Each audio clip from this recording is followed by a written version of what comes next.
Assalamualaikum warahmatullahi wabarakatuh. Waalaikumsalam warahmatullahi wabarakatuh. Terlebih dahulu perkenalkan, nama saya Sukirno dari binaan Meru Sabang 1. Pak Sukirno. Ya, Sukirno. Dari Meru. Ya, Meru 1. Di sini kami perlu langsung saja mempunyai pertanyaan, hanya mencari pembenaran. Sebelumnya kami perlu untuk bercerita dulu, itu masalah curhat adik saya, Pak. Adik saya itu curhat pada saya ketika dilabrak tetangganya gara-gara mengajak orang tuanya itu diajak ke gereja. Lalu anaknya itu ngelabrak. Setelah itu adik saya itu curhat lagi pada saya. Tadi pagi katanya begini-begini dilabrak. Terus diberi pertanyaan, apakah yang labrak itu tadi, apakah kamu bisa menanggung surga ibu saya atau orang tua saya gitu. Sebentar. Ini adik Bapak ngajak siapa ya? Orang tua di sini, orang tuanya siapa yang Tetangga, diajak? Pak. Oh, orang tuanya tetangga diajak ke gereja gitu. Ya, Oh. yang mengajak adik saya. Terus adik saya itu curhat sama saya. Itu menceritakan ya, tentang itu tadi, dilabrak itu tadi. Katanya dipikir 1 menit atau 2 menit, lalu menjawab, iya Mbak, orang tuamu saya tanggung, maksudnya ditanggung surganya gitu. Adik saya begitu. Dengan ke gereja ini? Iya, di waktu curhat sama saya, terus saya geplek, wong duduk berdampingan gitu Pak. Berdampingan. Adik Bapak ini Nasrani? Iya, adik saya Nasrani. Ya. Lalu saya memberi jawaban ke adik saya itu begini. Atase wong sholat, wong poso, wong haji itu Gusti Allah ora menghendaki masuk surga. Iso bae kok no. Adik saya kan namanya Suyono. Ya. Suyono. Itu. Itu enggak bisa ujud-ujud langsung diam. Terus enggak dilanjutkan, pertanyaan itu yang pertama. Ya. Lalu yang pertanyaan yang kedua, itu ada teman saya Pak, mempertanyakan soal batuk Pak. Batuk itu kan hitam, ada yang hitam itu. Apakah itu sholatnya sakit mempenge, apa diusuk-usuk? Nah itu Pak. Terus saya menjawab begini, ya itu bisa, diusuk-usuk ya bisa, dikop ya bisa, karena kusuknya sholat ya bisa. Ya itu Pak jawaban saya pada teman saya. Iya. Biar diusuk-usuk, biar lain-lain Pak. Istilahnya biar disangka orang sholatnya kusuk, begitu kan bisa Pak. Iya. Sholatnya baru kemarin, terus ini dibikin, dikop biar hitam. Nah itu Pak. Pertanyaan yang kedua itu saja untuk mempercepat waktu karena waktu sudah menjelang. Ya. Ya. Dari saya, apabila ada kata-kata yang kurang berkenan pada para ya. Iya, para ini, Ya, para ya, betul. kaum muslimin wal muslimat semuanya. Ya. Terutama Bapak Ustadz, saya karono kurange cubuke babakan menika kula tansah nyuwun pangapunten ingkang saageng-ageng. Sami-sami Bapak. Assalamualaikum warahmatullahi wabarakatuh. Waalaikumsalam warahmatullahi wabarakatuh. Yang pertama, ya tentu anak tetangga tadi tidak terima. Lawang orang tuanya itu Islam mau diajak adik jenengan ke gereja. Ya tentu marah dia. Ini ada anak yang orang tuanya itu Muslim. Tiba-tiba didatangi oleh adik bapak yang Nasrani dijak ke gereja. Nah, sebagai anak tahu itu marah. Datang mendatangi adik bapak. No, ya kan namanya Suyono. Ngapunten Pak Yono. Ajak ke gereja. Apa bisa jenengan mengandung surga orang tua saya? Dijawab, ya bisa. Nanti dosa orang tuamu tak tanggungi. Ini jelas ngapusi. Kenapa? Karena Allah sendiri mengatakan wala taziru waziratu wisra ukhra. Tidak ada dosa kok saling ditanggung oleh orang lain. Tidak ada seseorang menanggung dosa orang lain.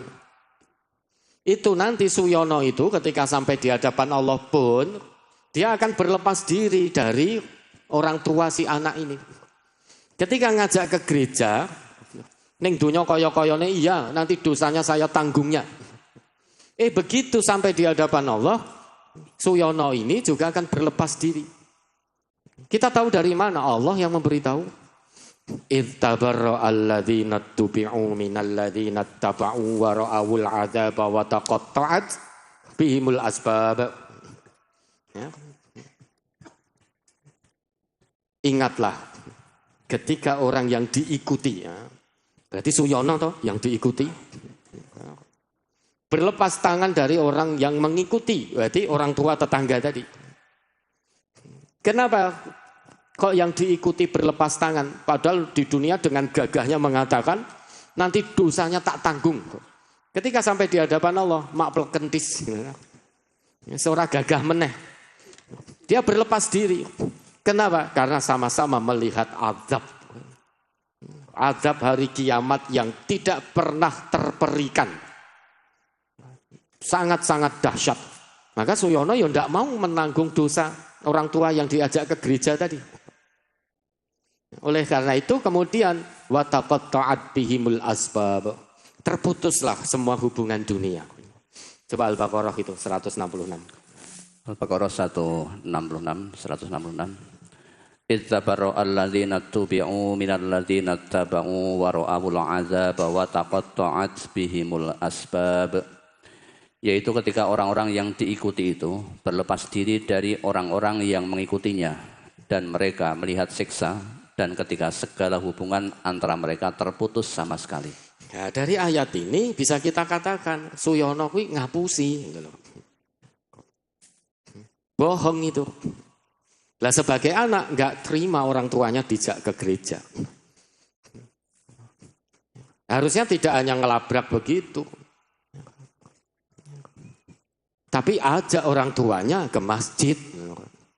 Jangan-jangan anaknya sendiri ratau ning masjid. Nggak tahu ngaji juga gitu loh. Mung pinter ngelabrak Suyono. Maka betul tak perintah Allah ku anfusakum wa ahlikum naroji, jaga dirimu dan keluargamu dari api neraka. Jangan biarkan keluarga kita diajak ke gereja oleh orang lain. Sangat berdosa itu.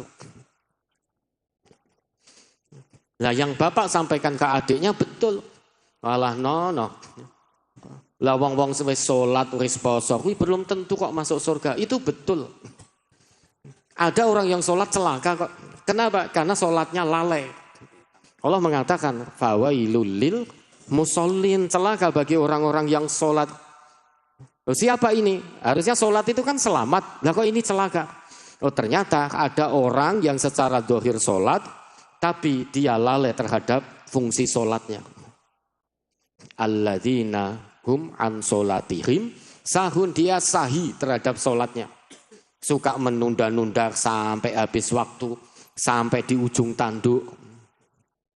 Dari waktunya saja lalai dia, tidak disiplin, suka sampai di ujung tanduk, akhirnya solatnya cepat banget. Selain itu dia lalai fungsi solatnya yang tanha anil fahsya wal mungkar. Dia dohirnya solat tapi juga bergaul bebas, pergaulan bebas, pacaran, korupsi, riba, ini itu dan lain sebagainya. Padahal orang yang sholatnya benar pasti dia akan jauh dari fahsya dan mungkar. Karena sholat itu fungsinya itu, menjauhkan, menjaga pelakunya dari dua kemaksiatan yang namanya fahsya dan mungkar. Kalau kita fungsi sholat itu betul-betul tegak, maka jauh kita dari dua kemaksiatan ini. Ada orang sholat kok senang bergaul bebas, berarti sholatnya belum cukup menjaga dirinya dari fahsya. Karena pergaulan bebas itu fahsya, sangat keji di hadapan Allah. Ada orang yang sholat tapi kok masih korupsi, ya itu mungkar. Lah orang yang celaka, orang sholat yang celaka itu yang seperti itu. Bukan orang yang sholatnya tanha anil fahsya wal mungkar. Kalau orang sholatnya fungsinya tegak betul, pasti selamat ya. Selain itu orang sholat yang celaka, itu orang yang sholatnya untuk pamer, yuroun. Pamer. Dia sholat hanya untuk pamer. Menjelang pemilu, calon-calon itu pada sholat. Disyuting, di video, diunggah di medsos. Untuk pamer pada konstituen. Loh, aku sregep sholat. Kalau niatnya itu, ya itu celaka orang yang sholatnya seperti itu. Sholat itu untuk Allah, hubungan kita dengan Allah. Tapi kita niatnya ben dicoblos. Sehingga menjelang pemilu rame. Para caleg itu sholat, disyuting, diumum-umumke. Tujuannya ben dipilih. Kalau niatnya itu, ya itu celaka. Dia sholat tapi celaka. Karena sholatnya untuk pemilu, bukan untuk Allah. Pasti celaka. Nah ini yang Bapak sampaikan pada adiknya betul. Ada orang sholat, orang puasa, tapi bukan untuk Allah. Ini di neraka. Orang yang sholat, puasa di surga. Itu kalau sholat puasanya untuk Allah, bukan untuk yang lain. Ini yang pertama. Yang kedua, jidat hitam itu betul juga yang Bapak sampaikan. Bisa jadi diosok-osok. Jidat seseorang hitam itu bukan tanda min athari sujud. Itu bukan jaminan, bekas sujud pasti soleh itu bukan jaminan. Meski lama sujudnya, jidat sampai hitam, tapi ucapan perbuatannya keluar dari nilai-nilai sujudnya, keluar dari nilai-nilai sholatnya, maka tidak ada manfaatnya jidat hitam karena lama sujudnya. Asar sujud, sujud yang ada bekasnya, sholat yang ada bekasnya, dalam kehidupan itu bukan ditandai dengan hitamnya jidat. Tapi dibuktikan dengan ucapan yang baik, lisan yang jujur, perbuatan yang adil, yang jujur, tidak zalim, sikap yang baik dan lain sebagainya. Memaafkan, tidak mudah marah. Ada orang yang sholatnya sregep jidatnya sampai hitam. Tapi kalau marah sumpah serapah yang keluar dari lisannya, itu bukan min athari sujud. Itu bukan bekas sujud, bukan bekas sholat. Kenapa? Meski jidat hitam, tetapi dari lisannya keluar sumpah serapah, caci maki tidak karuan. Berarti sholatnya tidak ada athar, tidak ada bekasnya. Merasa paling baik sendiri, padahal sholatnya mempeng. Karena ketika sujud berdoa panjang, ya, sehingga wajar jika membekas hitam. Tapi selesai sholat, tiba-tiba ucapan perbuatannya tidak baik, keluar dari nilai sujud, keluar dari nilai sholat. Ya maka tidak ada bekasnya dalam kehidupan sholat yang ditunaikan. Yang Bapak sampaikan betul. Kesolehan seseorang, soleh tidaknya, tidak dilihat dari seberapa hitam jidatnya. Tapi bagaimana hati dan amal solehnya, itu yang dilihat Allah. Apakah jidat seseorang itu hitam pasti dinilai bertakwa oleh Allah? Belum tentu. Lihat, Allah akan melihat hatinya dan amal solehnya, tidak lihat hitamnya jidat. Ya demikian Bapak, yang disampaikan sudah betul itu. Terus ada lagi?